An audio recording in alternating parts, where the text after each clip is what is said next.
सहर सारा गुन्जाउने यो हो रेडियो सान्वी 96.4।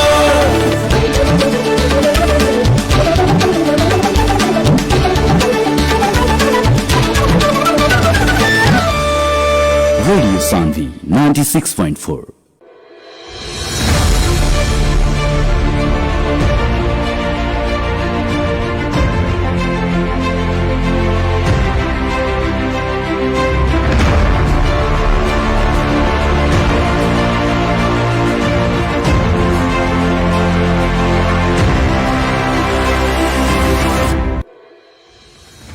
जी नमस्कार, प्रणाम। सुरलवानी रेडियो 96.4 मेगाहर्ट्ज, रेडियो 96.4 मेगाहर्ट्ज पर यह कार्यक्रम स्थानीय सरकार के साथ में आज भी उपस्थित हो चुकल बानी सन हम कार्यक्रम प्रस्तुता राम मंडल, प्रविधि में बानी अनरजीत जी। और हमने स्थानीय सरकार में एगो विषय वस्तु पर बातचीत करें सन। एक जने अतिथि के भी कार्यक्रम में समावेश करत आइल बानी सन और वहाँ से बातचीत करें सन।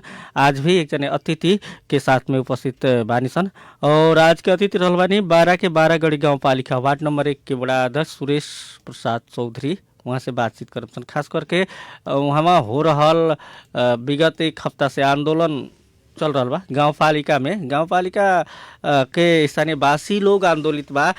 खास करके वहाँ प्रमुख प्रशासकीय अधिकृत के कारण यानी कि उनकर सरुआ और नया अधिकृत आइल बानी उ विषय में खास करके अपनी बातचीत करम सन। और आज के अतिथि सुरेश प्रसाद चौधरी बानी वार्ड नंबर 1 और वहाँ से हमने पूछे सन गाउँपालिका के विकास निर्माण और प्रमुख प्रशासकीय अधिकृत के सरुआ और हाजिर होके ना देवे के या फिर ई मामला कथी हुए स्थानीय लोग आंदोलित बा कामकाज गाउँपालिका के भी ठप रहल बाटे और ये विषय में बातचीत करम सन।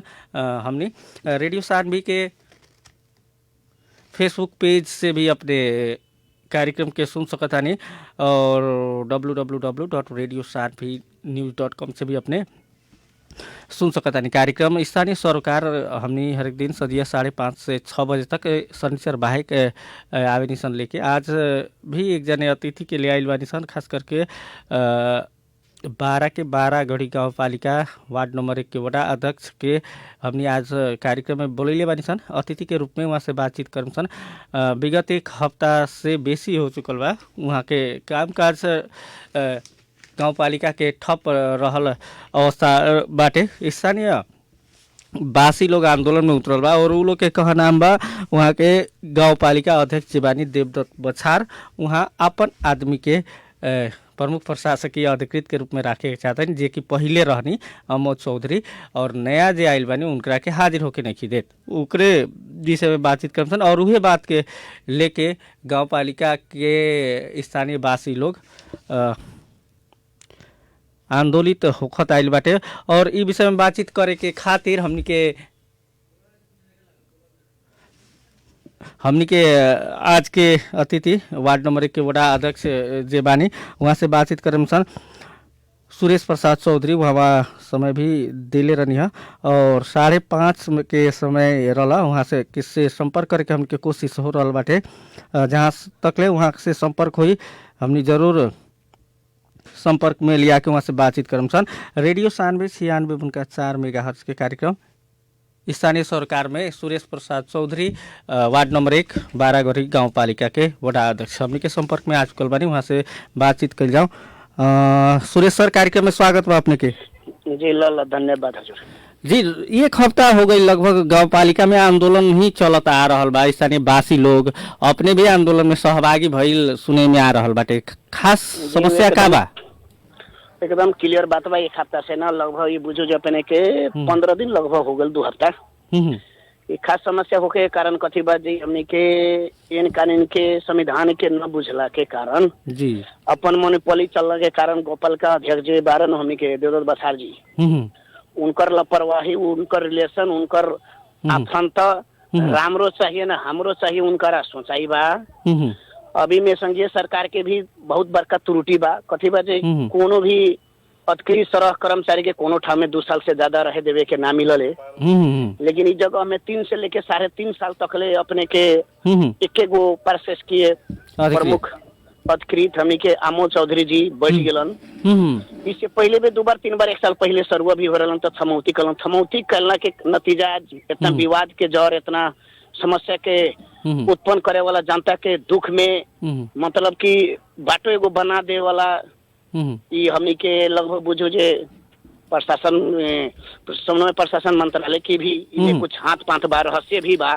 3 साल से वहाँ काम करत आइल को अपने कहता नहीं, खास करके तो 3 साल से काम अगर अच्छा करत रहनी तो अपने लोग के समस्या कथी बा?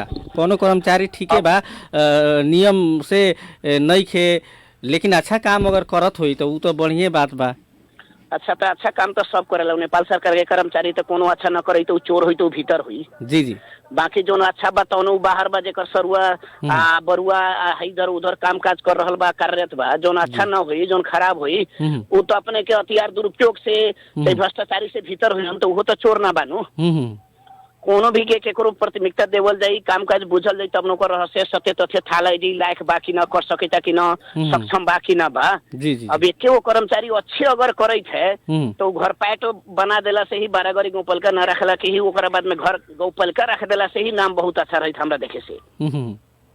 सब ठाव में इनमें सबसे बड़का त्रुटि देखती रहे स्थानीय सरकार के क्रम में अपने के स्थानीय बासिंदा के कोनो कर्मचारी के इन्वॉल्व न रखला से ही राजनीतिक इशू कोनो ऐसा वाद विवाद में ना पड़े। वही अगर स्थानीय न रही तो आमोद चौधरी हमनी के तो नाता रिलेशन घर पाट अपन पर परिवार के लोग संबंधित लोग इतना बड़का माने युद्ध, इतना बड़का घोर अन्याय अत्याचार है गौपालिका अध्यक्ष भी हमनी के ना कर सके। यानी कि वहाँ स्थान 12 गढ़ी गाँव पालिका के स्थानीय भी बानी आमोद चौधरी जी। जी, स्थानीय वार्ड नंबर 5 में 12 गढ़ी वार्ड नंबर 5 के टोल पत्थरा टोल में उनकर अपने घर बा। जी, तो उसे इकनी के कथी बा कि लोग के नाता रिलेशन में जितना अगर प्रमुख हुई कोनो पद में, जी जी, वो टोटल के टोटल चौधरी आ घर पाटे हुई। जी, तो वहाँ से कथी हुई? विकास हुई कि सबसे ज्यादा विनाश के उन्नति प्रगति हुई, विनाश हुई।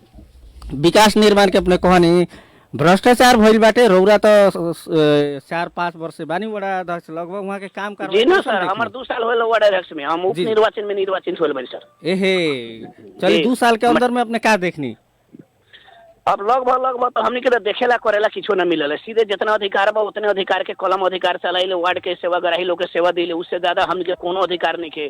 कार्यपालिका के बोर्ड में भी हमनी के कोनो समर्थन बहुमत नहीं के। जे मन लागे वो करी, सही करबा तो ठीक बा, ना सही करबा कार्यपालिका में सहभागी होबा तो हियो ठीक बा। जी, तो हमनी के कोनो तरीका से देखला से कोनो ऐसा हिसाब विधि रूप से कहियो भी मांगल गेल ऑडिट रिपोर्ट आज तक ले देम, 2 दिन में देम, 2 महीना देम, 4 महीना देम, करते करते आज तक 2 साल हो गेल।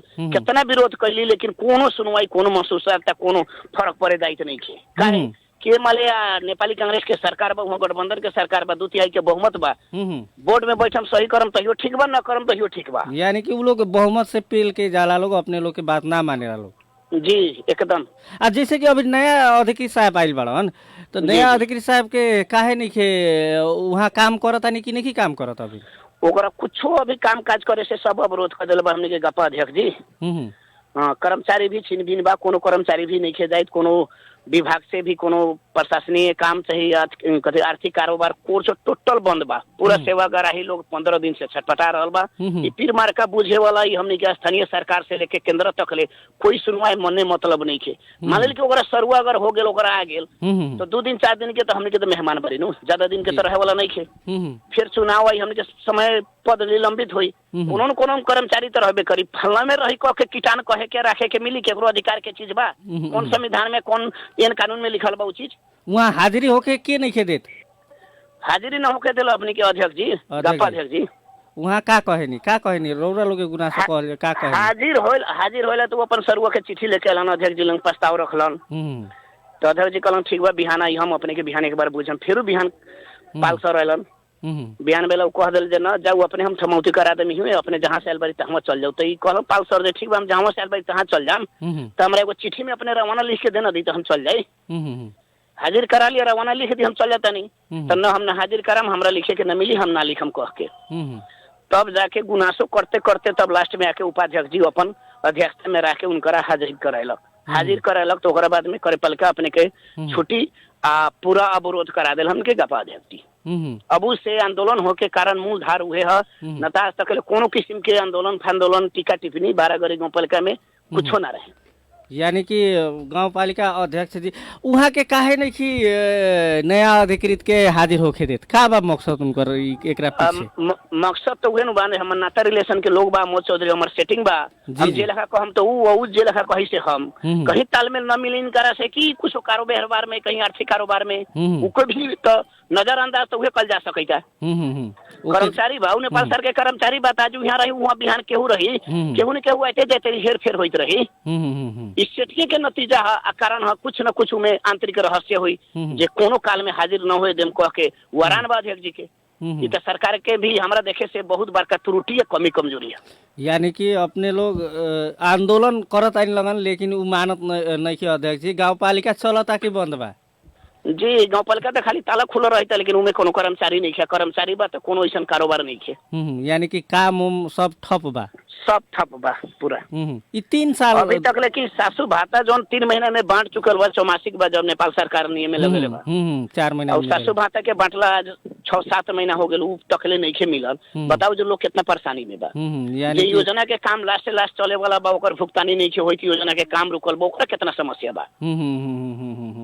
जैसे कि खास करके अब रौरा लोग का चाहतानी रौरा वार्ड अध्यक्ष बानी का चाहतानी? जी एगो वार्ड अध्यक्ष ना तो ना हमर वार्ड के पूरा बसिंदा के 12 गरी गाँव पालिका के बसिंदा के एकेगो काम बा आ जायज मांग बा जे भी कर्मचारी नेपाल सरकार पे ठहलक ओकर समर्थन करते हुए ओकर हाजिर कराए के काम काज के सुराचू ओकर जिम्मेदारी देवे के करियन कि न करियन 2 महीना 4 महीना 6 महीना के बाद में भी हेर फेर कर सकै जानू। पहले तो देखे के पड़ल जो सक्षम बाकी ना कर सकै छै कि ना। लगभग 15 दिन से गांव पालिका के काम कार्रवाई ठप बा ना? जी पूरा ठप बा। ठप भइला से लगभग रौरा अन्य में और कौन समस्या उत्पन्न भइल तंगा बतावल जाओ गांव पालिका कार्यालय ठप भइला? गाँव पालिका के आदर्श से अपने के जेसीबी पूरा डोजर ओजर अपने के टिपर ऊपर सब बैठल ही बा। विकास के निर्माण के काम पूरा ठेकेदार से के कह के पूरा रोकाइए गेल बा। सासू भाता उ लोग के उपलब्धे नहीं खे। आर्थिक कारोबार पूरा जेकर भुगतानी सुगतानी हो बंद बा त पीड़ित बानू लोग जनता बा त पीड़ित ना आउ जनता केकरा लगा स्थानीय लगे जाई स्थानीय निकाय में जाई ओकरे वजूदत मजबूरी बाध्यता होके हमनी के आंदोलन जनता के मांग के ही हिसाब से आंदोलन करे लेकिन आंदोलन भी सही ढंग से एकदम नॉर्मल शांतिपूर्ण से आंदोलन दिले बारी हमनी के। यानी कि अपने वो आंदोलन के अपने एकदम आराम से देख लो हम एगो ढूंगा मुंगरा के एगो कथी गिट्टी तक न चल रही लेकिन उहे अध्यक्ष जी के आंदोलन उल्टे साल्ता में बैठ के ही आंदोलन करवा के ढूंगा मुंगा गाँव पालिका में वो अपना अध्यक्षता में प्रहार करे बा ये कितना बड़का अन्याय है। यानी कि अध्यक्ष जी के मनोमानी बाटे वहाँ के जैसे वहाँ के विकास निर्माण के तनका बात कर लिया 2 साल से अपने बड़ा अध्यक्ष बानी विकास निर्माण के गाँव पालिका में कैसन देख ले बानी कैसन बाटे स्थानीय सरकार निर्माण में बढ़िया बा सर। विकास के निर्माण के हिसाब से हमने के और गाँव पालिका के तुलना में हमने के गाँव पालिका बढ़िया बा। जी विकास के निर्माण के हिसाब से हम इस वाली हम अपने के सम्मान पत्र भी पहले रही 6 वार्ड में मध्य एगो हम ही सम्मान पत्र पहले रही। विकास के हिसाब से हमरा लगाए 100 वार्ड में लगभग काम लगभग बढ़िया बा। तो जब विकास भी निमन होता तो फिर के तरह प्रमुख प्रशासकीय अधिकृत अध्यक्ष जी के सेटिंग अपने लोग को होता नहीं? अब सेटिंग काहे बा एगो अथी रोड ढलान कर देला से अब भवन बना देला से एगो कथी कहले प्रतीक्षालय एगो बाटो घाटो के निर्माण कर देला से ही विकास न हो जाला सर। उ तो बुंदागत बहुत किछो बानू में। जी जी जी जी सिंचाई बा शिक्षा बा स्वास्थ्य बा कृषि बा बहुत ऐसा शीर्षक बा जे अपने के अब बताया जा सके कि हमनी के अधिकार के बात नहीं है। शिक्षा के बात कर लियो पढ़ाई लिखाई के कैसन बाटे अवस्था? जी पढ़ाई लिखाई के लगभग कुछो कहल ना जा सके तो कोनो कंप्लीट नहीं है। जी पहले के जैसन अभी भी यथावत वही लगा बा। यानी कि शिक्षा में कुछो नहीं के भइल? कुछो नहीं के भेल। जैसे शिक्षा में अगर प्रगति उन्नति होके रही तो हमनी के 12 गरी गाँव पालिका में 3 गो मावी स्कूल बा सर। जी जी वो 3 गो में आज तक ले भी एगो उच्च मावी बनाए के कोनो माने प्रयास प्रयत्न कोनो जिम्मेदारी केहू किछो ना कर सके। यानी कि उच्च मावी बने के चाहिए लेकिन ना बनल। शिक्षा के बजट में खास करके समस्या भइल कि काठी में बजट बहुते टन्ने रहेला शिक्षा में? वो तो टन्ने रहेला लेकिन टन्ने तो रहेला। अब कथी बाजे अपने के 85 लाख 90 लाख रुपया रखलक, 1 करोड़ रुपया, 1 करोड़ शायद रख ले अपने के शिक्षा में। तो इतना ना तो कर्मचारी करार में विज्ञापन निकाल के राख लेलन, वो तो तलबे में चल गलो। 15-20 लाख रुपया बचल हुई तो टूटल फूटल मरम्मत शरमत ब्रेंच सेरेंच पेंट सेंट के कार्यविधि में हुई, फिर हमी के न देखेला न छुएला न कराएला न मिली, कोनो जानकारी नहीं है। यानी कि करार के कर्मचारी ज्यादा बालो शिक्षा जी, ज्यादा करार के 10% हुई ठाई कर्मचारी तो 90% हुई करार। यानी कि वो करार में अगर देखा जाए ना सर, जी जी, तो पूरा गांव पालिका में से लगभग बुझू जे कहीं 80% कर्मचारी, कहीं 90% बड़े गरी गांव पालिका के हुई। यानी कि अपन लगे के आदमी के राखेला लोग जी। उ में अपने के कथी बनी जे जातीय बनी, रिलेशन बनी, ओकरा बाद में पार्टी बनी। यानी कि ई व्याप तो रहल बा। सबसे पहले अपन देखल जाओ जे क्वालिफाइड बाटे ओकरा के ना देखेला लोग, है कि ना? जी ना, वो कहाँ देखी, वो हमनी के तो न बैठे के मिली या न सोचे के मिली या न बोले के मिली, वो सबसे हमनी के वंचित है सर। हमनी के वो काम करे के अधिकार बा, जो वार्डा में बैठी या लोग के सेवा कराई के बस खाली सही मारी तरह सिफारिश करे तरह उतने भर माने बुझू जो अधिकार बा, उससे ज्यादा हमनी के अधिकार नहीं है ना। अपने के करे पालिका के बोर्ड में जे चाहे से करी, मन बता सही करे ना तो चलते रह ना, तो वो लोग बहुमत के हिसाब से पास करिए लेवल, है कि ना? जी जी जी, एकदम बजट तो चलावे के मिलेला ना तो अपने जी, बजट चला के मिलेला। जैसे कि बजट चलावे के मिलेला तो कितना बजट साल में गांव पालिका से मिलेला रौरा लोग के? सर कथी बा, हमरा से पहले हम अपने के प्रत्याशी वार्ड अध्यक्ष रही, पहले 11 मत से पराजित रही। उससे पहले जो हमारे वार्ड अध्यक्ष रहे नेपाली कांग्रेस के रहे, उनकारा पाले में 1 करोड़ 35 लाख 90 लाख 1 करोड़ 25 लाख रुपया मिले 3 पटक। आज जब हम निर्वाचित होली तो हमारे 60,000 में झड़ गई। 60 लाख में 60 लाख में झड़ गई हमारे। यानी कि गांव पालिका अध्यक्ष के पार्टी से बड़ा अध्यक्ष जीतले बा, वो वार्ड में तनका बेसी बजट जाला, एकदम जाई। यानी कि अपने लोग के पीड़ित बानी, अपने कौन पार्टी बहुत ज्यादा पीड़ित। वो 60 लाख में भी देख के कथी बा, जो वार्ड सदस्य नेपाली कांग्रेस के बा तो ओकरो अब 20 लाख चाहिए। मात्र बुझू न जो 40 लाख रुपया हमरा चलावे के मिलेला, उहे में जनता के संतुष्ट क के प्रदेश से बजट लिया के अपन वार्ड के कामकाज हम देख के लगभग बुझू जे पहले से बहुत सुधार कैले बानी सर। अपने केनू से भी बुझलेला से भी हुई। वार्ड सदस्य के 20 लाख रुपया के देवे के पड़ेला।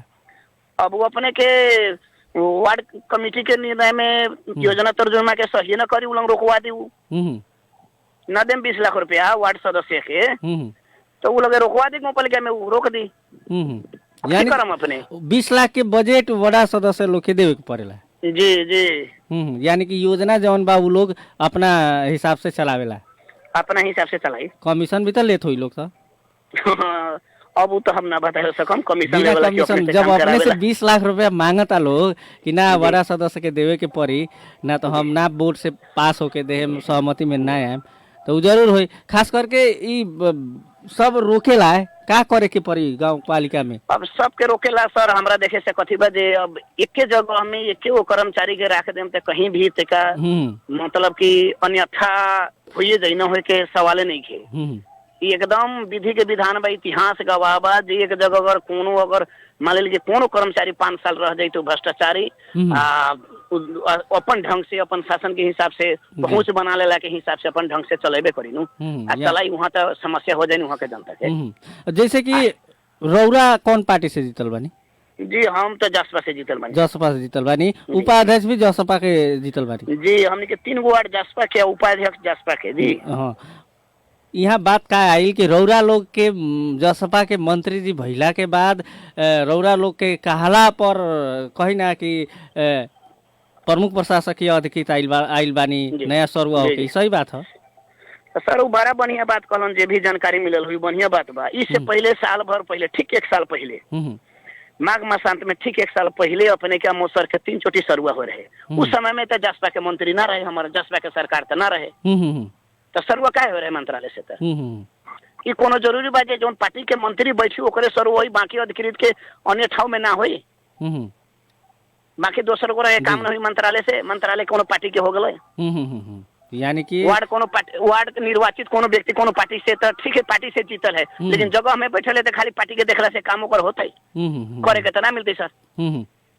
अनियमता तो न कैले, नियमता कैले। 3 साल 3.5 साल बैठेला के बाद में 2 साल से ज्यादा न बैठे के मिलल है। जी 2 साल से 2 साल बाद तो सर्वा होकबे करेला कर देले है। तो में पार्टी के मंत्रालय के कौन बात आ गेल सर? ई तो अच्छा न लेत है। जी ई अन्यथा के बात पार्टी के नाम पर, पार्टी के नाम में भ्रम फैला रहल है लोग के।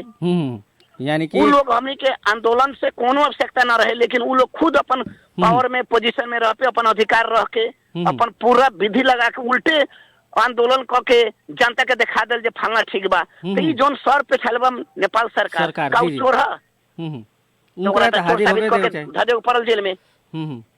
यानी कि हाजिर होके देवे चाहिए। तो उनकरा के ई लोग ई अपने लोग के मांग बाटे है कि ना? जी हाजिर हो जाई तो ओकर काम कर्तव्य का बा ना बा देखई। उपाध्यक्ष जी तो हाजिर करैले बानी तो। जी उपाध्यक्ष जी करैले बना, लेकिन अध्यक्ष जी ना करैलन। अध्यक्ष जी ना करें तब ले काम करे के शायद नाम मिली है कि ना? अब देखू, अब सरकार के नीति नियम अब अपने से बरले बारी मीडिया वाला जोन सत्य तथ्य लोग थे उहे करू। अब हमनी के कथी कर सकते रही? जनता के मांग अनुसार के जे विरोध जुलूस कैली, वो विरोध जुलूस में अपने के शांतिपूर्ण विरोध जुलूस होले। एगो ढुंगा मुरा के वो गिट्टी तकले ना उठल होई बारा। अपने एकदम न्यूज में देख सकते रही, केहू से पता कर सकते रही, अपने लोग के जानकारी हुई ना, छुपल से बात नहीं खे। आ उनकर अथी में आंदोलन के ही गतिविधि देखा जाओ जे। तो उ काहे अध्यक्ष जी काहे आंदोलन कैले रहनी? उनकर का मांग रहे कि आंदोलन में? अब उनकर मांग रहे जे हमारा अध्यक्षता में रहते, हमरा से बिना पूछले, बिना हमार टिप्पणी के, बिना हमारा आदेश से उपाध्यक्ष के बोलू अधिकार में बा, बोलू हाजिर करा ले तो हमारा अधिकार के चीज बा। तो अपने के अधिकार के चीज बा तो अपने अधिकार से वंचित काहे बारी? वो अधिकार के प्रयोग अपनी करी ना, दूसर काहे करी? यानी कर्तव्य के तो पर उक्त कार्रवाई ना अपने के अधिकार के चीज बा। जब ठीक के बोले करी जो हमारा अधिकार के चीज है, उपाध्यक्ष के अधिकार के चीज नहीं, तो चीज अपने के करे के पड़ल ना। वो चीज से अटेरी का है। जैसे कि केकरो बंधक में रख के अपन स्वार्थ के लागी अपन बुझाई, अपन व्यक्तिगत संपत्ति तो ना हो, वो सरकार के संपत्ति है, जनता के संपत्ति है। उन कानून के हिसाब से कानून केकरो मेच के जाए के तो ना मिली। ओकर अंदर में ही रह के वार्ड सदस्य देखी, वार्ड नेपाल सरकार के प्रधानमंत्री के भी काम करे के पड़ी था। जैसे वंचित काहे के हुई? जी जैसे गांव पालिका अध्यक्ष जी 15 दिन से गांव पालिका बंद बा, अपने लोग के संपर्क में आवे नहीं कि ना गांव पालिका अध्यक्ष जी? जी ना आवे नहीं। जी ना। यानी कि कहे ना भगवान भरोसे गांव पालिका चल रहा बाबू। जी हमनी के वार्ड खोल के रखले बारी। अब जनता के जे भी सुविधा बा हमनी के सिफारिशों के फलना चिल्लाओ के वो हमनी के दे रहल बारी। वो गांव पालिका में कर्मचारी बैठाओ ना बैठाओ, अपन एक टीका हमनी के अपनी के जिम्मेदारी हमनी के भूलल नहीं खे, छोड़ले नहीं खे। अपन दायित्व जोन जिम्मेदारी है नेपाल सरकार जोन जनता अधिकार छुन के देले है, जगह में रखले है, वो हमनी के काम कर्तव्य अपन हमनी के कर रहल बारी।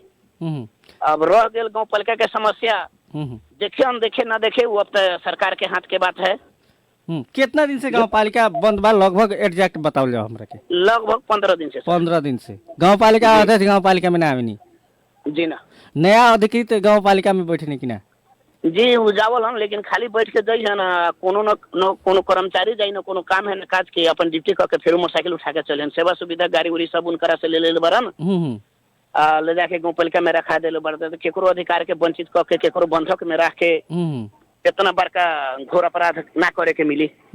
यानी कि उनकरा से सेवा सुविधा गाड़ी उड़ी ले बानी, यहाँ अपन जहाँ हाजिर भइल बानी, जहाँ सरुआ होके आइल बानी वहाँ काम कहीं ना कर रहल बानी। लेकिन फिर भी काम जौन काम तो होत नहीं के। हमनी में बानी सन सुरेश सर, गाँव पालिका अध्यक्ष से का कहे के चाहे? अपने गाँव पालिका अध्यक्ष से हमारे ये आग्रह बा, हमारा से अपने के उम्र में भी पद में भी लगभग बुझो जो बहुत सम्मानित बारन।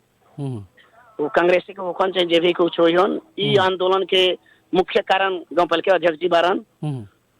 काखा पाखा न देख के, पार्टी पॉलिसी न देख के, जातिवाद न देख के, मौन होके सोच के, उच्च विचार रख के, ई जे हमनी के नेपाल सरकार के जोन कार्यान्वयन अधिकारी व्यक्ति जो सर्व होके आल बा, ओकरा सम्मान के हिसाब से हम कर्तव्य जिम्मेदारी लगा देवेला हमरा ओरी से पूर्ण रूप से आग्रह बा। हमारे वाडावासी जनता के लोग से भी आग्रह बा सर। अभी अपने लोग खास करके गांव पालिका घेराव करता नहीं कि ना? जी ना, घेराव ना सर। एक बार हमने के कथी रहे जे आंदोलन उन लोग कैले रहे तो दोहरिया के तो परनु आंदोलन के जनता के सुख सुविधा के वंचित करी या उल्टा दोनल करी तो बढ़िया तरीका ना भेल सर। ऊपर जनता के प्रेशर पर, सबके मांग पर, तब हमने के शांति रैली जुलूस निकाली सर, विरोध प्रदर्शन सर। यानी कि अपने लोग जनता के काम करे देवेला या फिर काम में अवरोध नहीं लगन करत, ये बात बा अपने लोग के? जी जी। जी धन्यवाद बा सुरेश सर, अपने कार्यक्रम में ल, आइए। ल, ल, रेडियो ल, सानवी ल, के तरफ से हम जी, प्रस्तुता जी। राम मंडल के तरफ से बहुत बहुत धन्यवाद बा, अपन व्यस्त समय के बाद भी सर समय हमनियों देने। के वाड़ावासी के हमार व्यक्तिगत तरफ से अपने के बहुत बड़का धन्यवाद बा सर। जी धन्यवाद। ल उहाँ रहने हैं सुरेश प्रसाद चौधरी, बारा के बारागढ़ी गाउँपालिका वार्ड नंबर 1 के वडा अध्यक्ष। विगत 15 दिन से स्थानीय सरकार, बारा के बारागढ़ी गाउँपालिका के स्थानीय सरकार कान में तेल डाल के सुतल बा। वहाँ के अधिकृत के सरुआ के विषय के लेके दोनों पक्ष से आंदोलन हो रहा भइल बाटे विगत में, लेकिन नया अधिकृत जे आइल बानी वकील पाल, उनकरा के गाउँपालिका अध्यक्ष से हाजिर नहीं करैले। ई कहनाम बा वडा नंबर 1 के वडा अध्यक्ष सुरेश चौधरी भी कहनी है, स्थानीय वासी लोग के भी ये कहनाम बा। ई गाउँपालिका अध्यक्ष मनमानी कर रहा बानी, वहाँ हाजिर होके नहीं देत, एक के चलते गाउँपालिका के कामकाज ठप बा। वही तरह पुरान जे प्रमुख प्रशासकीय अधिकृत रहनी, उनकर सरुआ भइल नेपाल सरकार सरुआ कैलक और नया सरुआ होके आइल के हाजिर करावे के कहलक, लेकिन वो हिसाब से गाउँपालिका अध्यक्ष ही जब ना कैनी तो थोड़ा सा आंदोलन भी भइल, स्थानीय वासी लोग आंदोलन भी कैलक लोग, लेकिन अभी अन्य कर्मचारी लगायत लोग नहीं आवत, खास करके गाउँपालिका में स्वयं गाउँपालिका अध्यक्ष भी नहीं आवत, जेके चलते वहाँ के गाउँपालिका के 15 दिन से कामकाज ठप रहल बाटे। गाउँपालिका से संपादन होके वाला हरेक काम ठप रहल बाटे। ई प्रमुख प्रशासकीय अधिकृत के सरुआ के विषय के लेके स्थानीय तह अपने में कहल जाओ ना सुविधा संपन्न और कानून निर्माता से लेके हरेक एगो सरकार, एगो तह के सरकार स्थानीय तह बाटे। अभी के संरचना अनुसार देश में 3 गो सरकार बाटे, संघीय सरकार, प्रदेश सरकार या स्थानीय सरकार। और स्थानीय सरकार के अवस्था अभी हमनी 12 में देखनी सन, बारागढ़ी गाउँपालिका में, जौन की 15 दिन से ठप रहल बाटे। एगो सरुआ के विषय के लेके, प्रमुख प्रशासकीय अधिकृत के सरुआ के विषय के लेके ई एकदम लज्जास्पद विषय बा। जहाँ भी समस्या बा वार्ता से समाधान खोजल जा सकता। हमने रेडियो के तरफ से यह काम छन् स्थानीय वासी के और गाउँपालिका अध्यक्ष और तमाम गाउँपालिका के जनप्रतिनिधि लोग के कि रौरा लोग वार्ता के माध्यम से सहज तरीका से समाधान ढूंढी लोग और गाउँपालिका जरूर संचालन करी लगन। स्थानीय तह एक तह के सरकार हुए जौन सरकार के फिर से सुचारू करी लगन, जौन 15 दिन से लगभग ठप रहल बा। आज के खातिर निर्धारित समय खत्म हो चुकल बा। बिहान फिर से हम आएम सन कार्यक्रम स्थानीय सरकार में दोसर अतिथि दोसर विषय वस्तु के लेके। तब तक ले अपने कार्यक्रम सुन के साथ देनी अपने के धन्यवाद। टेक्निकल सपोर्ट के खातिर अनर्जित के धन्यवाद देत राम मंडल की विदा दी। नमस्कार।